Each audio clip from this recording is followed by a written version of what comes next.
اعوذ باللہ من الشیطان الرجیم بسم اللہ الرحمن الرحیم۔ ناظرین و سامعین السلام علیکم، امید ہے آپ خیریت سے ہوں گے اور ہماری ویڈیو سے مستفید ہو رہے ہوں گے۔ ناظرین، آج کی ہماری یہ ویڈیو حضرت سیدہ حکیمہ بنت امام موسیٰ کاظم علیہ السلام کے بارے میں ہے۔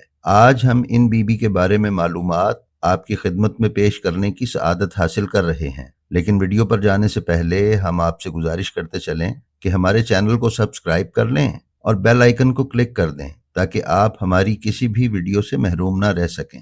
اس کے ساتھ ساتھ ہماری جو ویڈیو آپ کو پسند آئے اس کا لنک اپنے حلقہ احباب میں شیئر کرنا مت بھولیں۔ تو آئیے اب چلتے ہیں اپنی آج کی ویڈیو کی طرف۔ ناظرین محترم، حضرت حکیمہ خاتون 7ویں امام کی بیٹی، 8ویں امام کی بہن اور 9ویں امام کی پھوپھی ہیں۔ آپ امام محمد تقی علیہ السلام کی ولادت باسعادت کی شاہد بھی ہیں، اور اس واقعے کی تفصیل کچھ یوں ہے۔ امام موسیٰ ابن جعفر علیہ السلام کی دختر اور امام رضا علیہ السلام کی ہمشیرہ سیدہ حکیمہ فرماتی ہیں کہ جب امام محمد بن علی کی ولادت کا وقت آن پہنچا تو امام رضا علیہ السلام نے مجھے بلا کر فرمایا، بہن حکیمہ، بی بی خیزران اور دایا کے ہمراہ ایک کمرے میں چلی جائیں۔ پھر امام نے ہمارے لیے ایک چراغ روشن کیا اور دروازہ بند کر کے چلے گئے۔ اسی وقت بی بی خیزران سلام اللہ علیہا کی حالت متغیر ہو گئی اور چراغ بھی بجھ گیا۔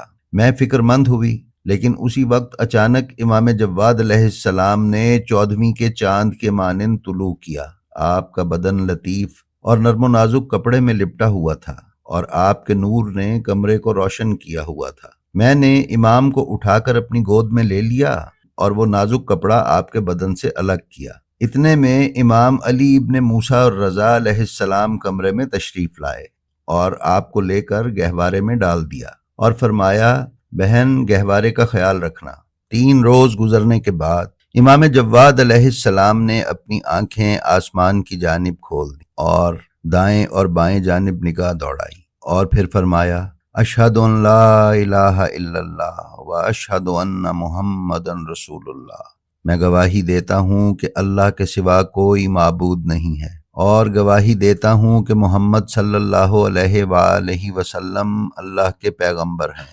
میں امام رضا علیہ السلام کی خدمت میں حاضر ہوئی اور عرض کیا، میرے مولا، میں نے اس بچے سے بہت حیران کن بات سنی ہے۔ امام علیہ السلام نے فرمایا، کون سی عجیب بات آپ نے سن لی؟ میں نے جو سنا تھا وہی سنا دیا۔ امام علیہ السلام نے فرمایا، اے حکیمہ، اس بچے سے جن عجیب چیزوں کا آپ مشاہدہ کریں گی وہ اس سے کہیں زیادہ ہیں جو ابھی آپ نے سنا۔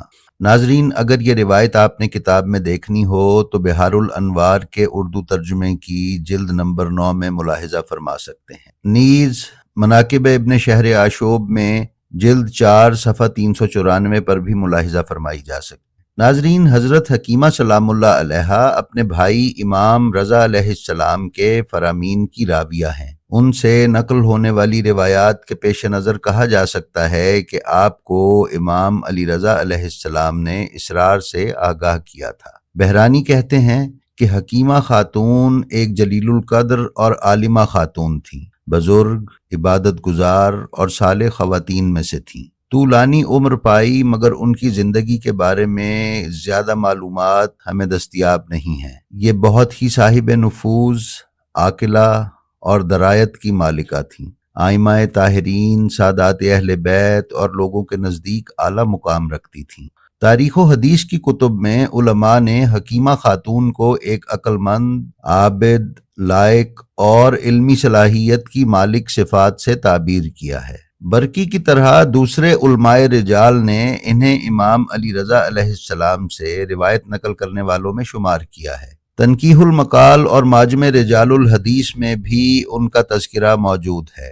علامہ مامکانی نے تنقیح المقال میں ان کا نام روات میں ذکر کیا ہے اور انہیں حضرت امام محمد تقی علیہ السلام کی ولادت کے شاہدین میں سے شمار کیا ہے۔ نیز امام محمد تقی علیہ السلام سے کرامات کی روایات بھی ان سے نقل کی گئی ہیں۔ اسی طرح اصول کافی، اثبات الہدا اور بحار الانوار میں ان کی روایتیں منقول ہیں۔ بی بی حکیمہ سلام اللہ علیہا کا روضہ گچ ساران شہر سے 80 کلومیٹر جنوب کی جانب بہبان نامی پہاڑوں کی گھاٹی میں واقع ہے۔ آپ خاندان اہل بیت کی عظیم خواتین میں سے ایک تھیں جنہوں نے 3 اماموں کے دور میں زندگی گزاری۔ بی بی اپنے بھائی امام علی رضا علیہ السلام کی گرفتاری اور طوس میں نظر بندی کے بعد مدینہ سے دیگر بنی ہاشم اور خواتین کے ایک قافلے کے ساتھ ایران میں تشریف لائیں۔ آپ کا ذکر اصول کافی اور بحار الانوار میں موجود ہے۔ حالات کی سختی اور دشمن کے شر سے محفوظ رہنے کے لیے آپ نے دور دراز پہاڑیوں کے اندر ایک غار میں پناہ لی جہاں آپ کی رحلت ہوئی۔ اس روضے کے محل وقوع پر غور کیا جائے تو معلوم ہوگا کہ سادات و آل رسول پر کس طرح سے زمین تنگ کی گئی اور وہ اپنی اور اپنے متعلقین کی جانیں بچانے کے لیے ویرانوں، جنگلوں اور پہاڑوں میں رو پوش ہو گئے کہ جہاں بنیادی سہولیات اور خوراک کی رسائی تو دور کی بات، انسانوں کا بھی نام و نشان نہیں تھا۔ جی تو ناظرین، یہ تھی ہماری آج کی ویڈیو جو ہمیں امید ہے آپ کو پسند آئی ہوگی۔ ہماری اسی طرح کی ویڈیوز دیکھتے رہیے اور ہمیں دعاؤں میں یاد رکھیے۔ اپنا اور اپنے گرد و پیش والوں کا بہت سا خیال رکھیے اور خلق خدا میں آسانیاں تقسیم کرتے رہیے۔ السلام علیکم۔